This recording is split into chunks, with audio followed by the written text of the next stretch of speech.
Saludos oyentes de radio, gracias por escucharnos en la noche de este viernes 31 de enero del año 2025. Hoy estaba zapeando y me he topado en la tele con una película que he visto varias veces, porque me gusta, no soy masoquista, y que en España se llamó Cómo conquistar Hollywood. Si ustedes no la han visto, un reparto excelente, John Travolta, Jim Hammond, Danny DeVito. La peli es un poco básica, pero divertida. John Travolta hace de un gángster que en realidad lo que quiere ser es productor de cine. No me he visto la peli entera porque tenía que venir a trabajar, pero me ha dado tiempo, antes de apagar, de ver una escena en la que el personaje de Jim Hackman le cuenta a John Travolta lo siguiente. Le dice: una vez le pregunté a un guionista cuál es la literatura que mejor se paga y él me contestó: las notas de rescate. Ya no he tenido que ver más porque ya teníamos hecho el programa en la cabeza, pero siempre está bien ponerle un inicio un poquito cinematográfico, le gusta a los oyentes. El final también va a tener que ver con el cine. Hoy se cumplen exactamente 5 años del primer caso de COVID-19 en España. Tal día como hoy, en 2020, Sanidad confirmó oficialmente que un turista alemán se había contagiado de coronavirus en la isla de La Gomera. Ese mismo día, el coordinador de emergencias de Sanidad, Fernando Simón, compareció en rueda de prensa para decir que en España no había problema porque íbamos a tener como mucho uno o dos diagnosticados. El final ya lo saben, más de 120.000 muertos por coronavirus en nuestro país en una pandemia que se alargó durante meses y meses, una pandemia que no solo dejó el drama de pérdidas humanas, sino que también se llevó por delante muchísimas empresas, sobre todo pequeñas y medianas empresas, con el coste también personal que esto supuso para mucha gente. Gente que sigue aún pagando las consecuencias de aquella pandemia y de la gestión que hizo de aquella pandemia el gobierno de Pedro Sánchez. Pero otros, sin embargo, salieron ganando. Eso sí que salieron más fuertes. Al poco de terminar el confinamiento obligatorio y el cierre obligado de empresas, en julio de 2020, el gobierno de Pedro Sánchez puso en marcha el Foro de Apoyo a la Solvencia de Empresas Estratégicas. Se trataba de un mecanismo dotado con 10.000 millones de euros para pagar el rescate a grandes compañías que tenían problemas financieros por la pandemia, pero que, ojo, tenían que ser solventes y estratégicas. No olviden esto, solventes y estratégicas. El gobierno puso en manos de la SEPI, es decir, del Ministerio de Hacienda de María Jesús Montero, la gestión de este gran instrumento milmillonario de rescate. Y muchas empresas se quisieron acoger a él, pero solo unas pocas accedieron. Y esto fue así porque el plan de rescate frenó en seco su actividad durante medio año por la polémica que se levantó con un rescate concreto, el de la aerolínea Plus Ultra en marzo de 2021. El resto de compañías que aspiraban a recibir esa ayuda y que cumplían con los requisitos quedaron agonizando. ¿Por qué? Porque resulta que lo de darle 53 millones de euros a una compañía llamada Plus Ultra generó muchísima polémica. Luego vendría el rescate de otra aerolínea, el de Europa, pero aún no conocíamos las reuniones de Javier Hidalgo con Begoña Gómez, no conocíamos al Dama. Así que la primera gran polémica por el rescate fue el de Plus Ultra. ¿Por qué había polémica? Pues hombre, porque si tenía que ser una empresa con carácter estratégico para recibir el rescate, resulta que el tráfico aéreo en España de Plus Ultra era el del 0,03%. Estaba en la posición número 166 por tráfico. En el momento del rescate contaba con un único avión. Y además tenía que ser solvente. y resulta que la empresa estaba en pérdidas desde su creación en 2011, 10 años atrás. La situación era tan delicada que los bancos se negaban a apoyarla. Y luego había otro tercer factor que hacía que chirriara un poco el rescate, y eran los vínculos de Plus Ultra con Nicolás Maduro. La empresa estaba controlada en su mayoría por 3 empresarios venezolanos que habían entrado en la aerolínea a través de diferentes sociedades registradas en España. Voz Populi contó en su día que las relaciones mercantiles de los directivos de esa compañía llevaban hasta Camilo Ibrahim Issa, un magnate venezolano-libanés muy cercano a Delcy Rodríguez. Bueno, pues a pesar de todo esto, de no ser estratégica, de no ser solvente y de esas vinculaciones, el gobierno de Sánchez rescató Plus Ultra con 53 millones de euros. El escándalo fue el que fue y la oposición y la prensa empezaron a hacer preguntas. Para preparar el programa de hoy, hemos buscado en nuestra fonoteca algún corte de Pedro Sánchez defendiendo el rescate de Plus Ultra, además diciendo Plus Ultra. Pero nos ha costado encontrar un corte así porque el presidente del gobierno pasó de puntillas por encima de este tema. Si podía evitar el asunto, lo evitaba, y si le preguntaban, respondía con evasivas.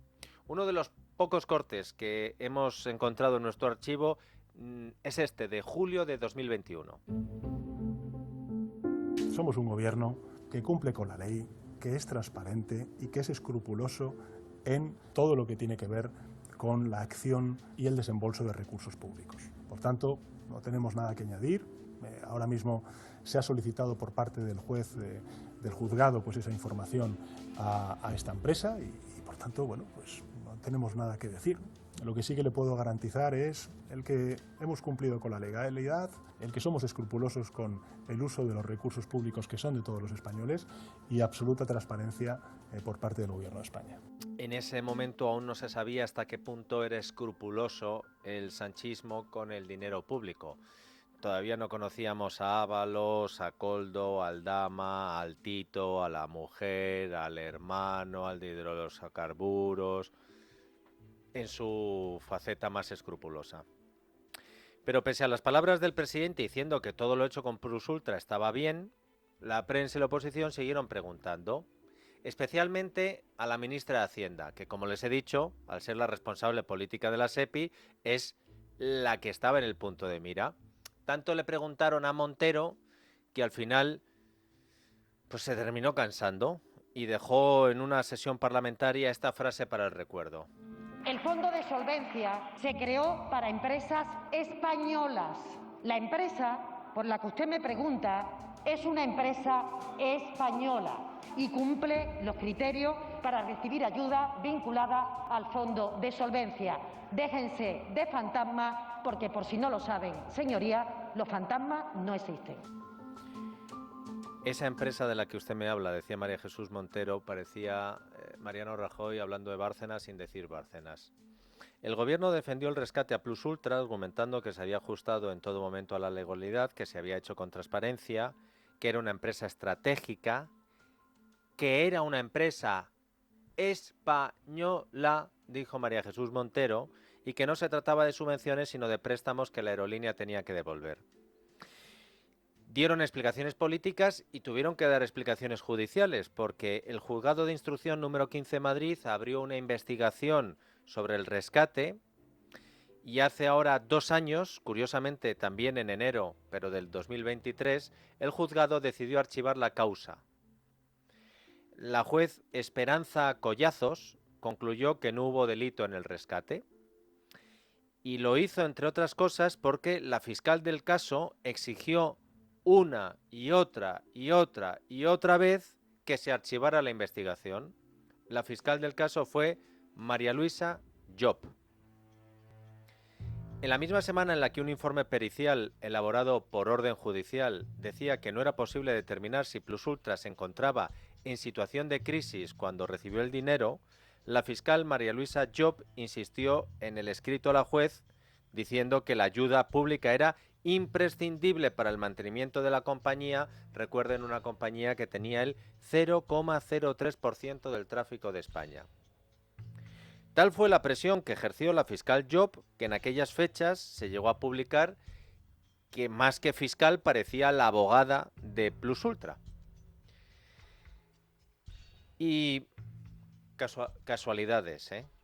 Casualidades de la vida, tras archivar la causa, tras conseguir que se archivara la causa, la fiscal Job volvió a ser noticia porque Álvaro García Ortiz, el ahora imputado fiscal general, decidió ascender a la señora Job a la Fiscalía de la Audiencia Nacional para Asuntos de Corrupción.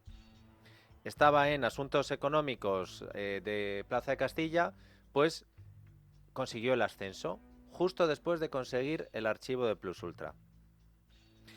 El rescate de Sánchez y María Jesús Montero a Plus Ultra, tras este archivo, habría quedado en el olvido si no fuera porque hace un mes la causa volvió a despertar. La Audiencia Nacional ordenó a la SEPI entregar el expediente del rescate, la solicitud que se aprobó en el Consejo de Ministros y todos los informes que se realizaron durante el proceso de evaluación. ¿Han oído antes a Sánchez decir transparencia? Pues a fecha de hoy, que sepamos, no se ha entregado nada.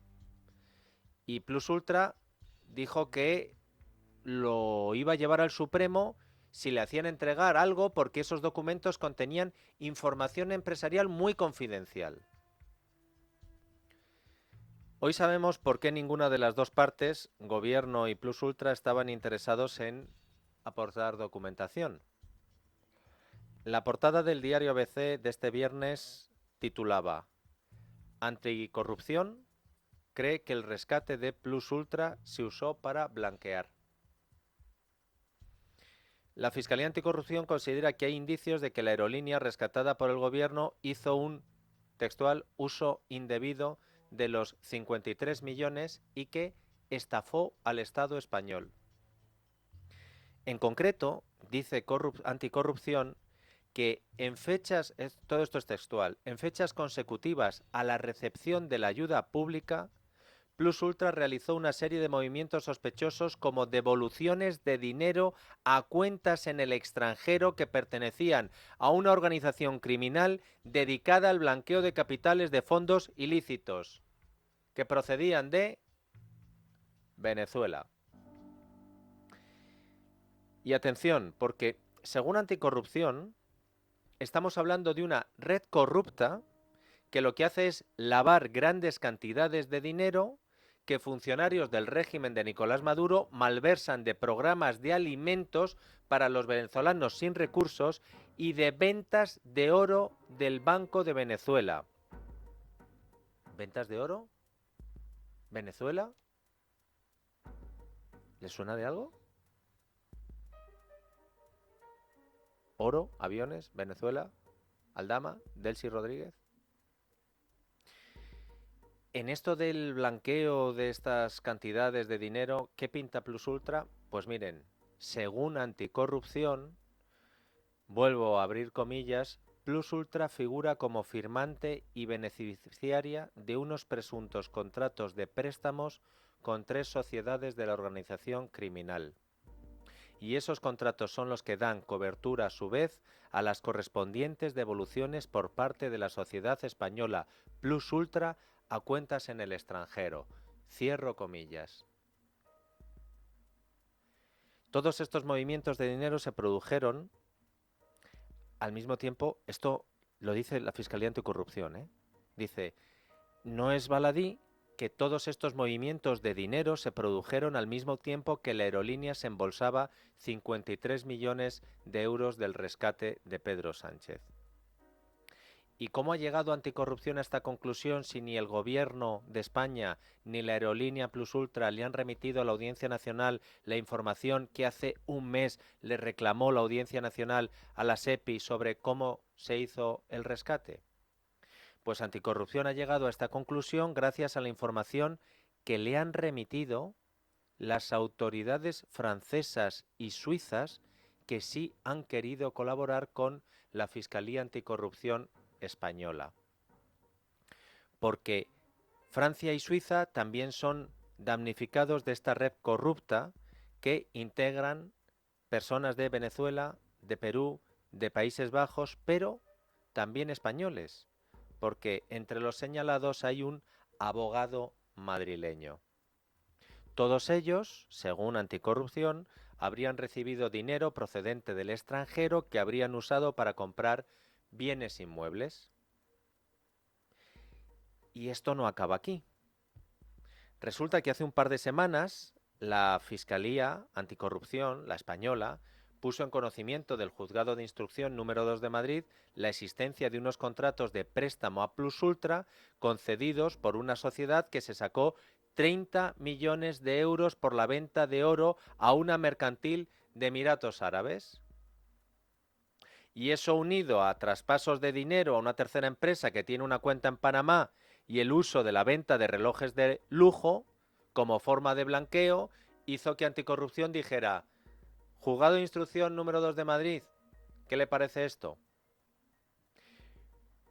Pero el Juzgado de Instrucción número 2 de Madrid inadmitió la denuncia de Anticorrupción porque dijo que la Audiencia Nacional no es competente para investigar estos hechos porque las actividades ilícitas se habían cometido en Venezuela. Es aquí donde tendría que aparecer María Jesús Montero diciendo: ¡española! Plus Ultra es española.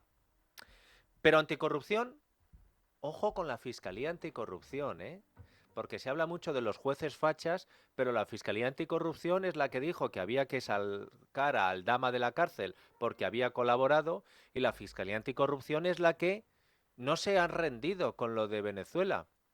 ¿Recuerdan que hay fiscales y fiscales, como dice Liaño? ¿Recuerdan que la Fiscalía Anticorrupción la está cogiendo un gato el PSOE que no veas? Y le dirán al fiscal general don Álvaro: oiga, y García Ortiz, ¿y qué pasa con esto? Y dirá García Ortiz: bastante tengo yo con hacer desaparecer 6 móviles como para acordarme de lo de Plus Ultra. Pues Anticorrupción no se ha rendido y ha decidido llevar a la Sala de lo Penal de la Audiencia Nacional este caso, porque dice que estamos hablando de una red criminal con tentáculos en España que entran en el ámbito de la competencia de la Audiencia Nacional. Entre otras cosas, dice Anticorrupción que afecta a España porque se habría dado, abro comillas, un presunto uso indebido de ayudas públicas con los 53 millones del rescate a Plus Ultra. Pero es que, además, resulta que uno de los supuestos clientes de la red de blanqueo actualmente está imputado en 2 procedimientos que se siguen en la Audiencia Nacional Española. Y ni aún así, la Sala de lo Penal de la Audiencia Nacional respondió hace un par de semanas a Anticorrupción diciendo que no, que si el blanqueo fue en Venezuela, que esto no lo corresponde a la audiencia. Pero la audiencia le dio una opción a la Fiscalía Anticorrupción. Le cerró una puerta, pero le abrió una ventana. Presenta la denuncia en el Juzgado de Instrucción número 15 de Madrid. ¿Se acuerdan de la juez Esperanza Collazos? ¿Se acuerdan del primer juzgado que gracias a la fiscal luego ascendida lo archivó? Pues es este juzgado. ¿Y ahora qué puede pasar? Pues pueden pasar varias cosas. Puede pasar que Anticorrupción lo vuelva a intentar y aporte toda esta información nueva que a lo mejor sirve para que la juez Collazos, ya no teniendo a la fiscal ascendida ahí, reabra la causa. O puede pasar que todo esto quede en manos de la Fiscalía francesa y de la Fiscalía suiza, porque ellos sí que quieren investigar esta organización criminal, aunque sea una organización criminal que tiene su origen en Venezuela. Según ABC, ambas fiscalías extranjeras ya han practicado registros en España, en Madrid, en Canarias y en Baleares, con permiso de la Audiencia Nacional. Poco complicado todo de entender, ¿no? María Jesús Montero, lo han escuchado antes, le dijo a los que le preguntaban por lo mal que olía el rescate a Plus Ultra que dejaran de buscar fantasmas, porque los fantasmas no existen. Pues otra socialista que habló de fantasmas hace menos fue la portavoz socialista Esther Peña cuando le preguntaron si era verdad que el comisionista Víctor de Aldama había estado paseándose por la sede de Ferraz y conocía a Pedro Sánchez. ¿Qué respondió Peña sobre Aldama? Que el señor Pedro Sánchez no ha cruzado jamás una palabra con el señor Aldama. Nunca. Fin de la historia. Lo que veo es cierta altanería de alguna persona a la que en mi tierra denominamos fantasmas. Todos sabemos las fotos y vídeos que aparecieron después de Aldama en Ferraz, de Aldama con Sánchez, de Aldama en la Sala Noble, de Aldama el día de la noche electoral, de Aldama por aquí, de Aldama por allá. Y todos sabemos también que por aquella frase de Esther Peña sobre Aldama y Ferraz, a Esther Peña ya no le dejan hacer ruedas de prensa los lunes en Ferraz. Porque niños y niñas, en la política española los fantasmas sí existen y como la película han vuelto para atacar al jefe aunque haya pasado la Navidad.